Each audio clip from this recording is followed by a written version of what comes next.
నల్గొండ జిల్లా మిర్యాలగూడలోని కాంగ్రెస్ పార్టీ కార్యాలయంలో మాజీ సీఎల్పీ నేత జానారెడ్డి ముఖ్య కార్యకర్తల సమావేశం నిర్వహించి మాట్లాడుతూ నల్గొండ జిల్లాలో 12 స్థానాలకు గాను 11 స్థానాలు గెలిపించిన కాంగ్రెస్ పార్టీ నాయకులకు కార్యకర్తలకు ఈ సందర్భంగా ధన్యవాదాలు తెలియజేశారు. అనంతరం వారు మాట్లాడుతూ 10 సంవత్సరాల బీఆర్ఎస్ ప్రభుత్వం సంక్షేమ కార్యక్రమాల పేరుతో ప్రజలను మోసం చేస్తూ రాష్ట్రాన్ని అప్పుల పాలు చేసిందని, తాను ప్రభుత్వానికి ప్రజల మధ్య వారధిగా ఉంటానని ఈ సందర్భంగా వారు తెలిపారు.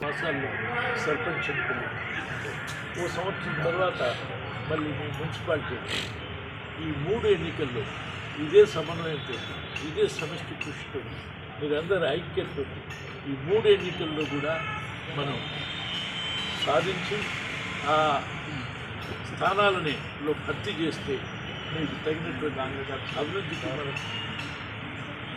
చాలా ఇబ్బంది తక్కువైతుంది తెలియజేస్తుంది.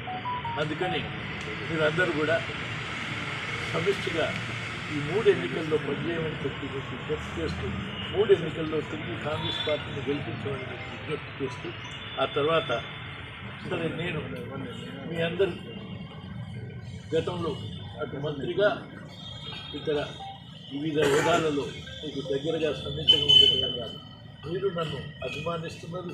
నేను దగ్గరగా మిమ్మల్ని అవసరమైన పని చేయాలని కానీ అప్పటి రోజులకు ఇప్పటి రోజులకు నా వయసు రీత్యా కానీ, లేక పని రీత్యా కానీ, లేక కార్యక్రమాల రీత్యా కానీ పదే మిమ్మల్ని మరిన్ని అప్డేట్స్ కోసం మా ఛానల్ని సబ్స్క్రైబ్ చేయండి.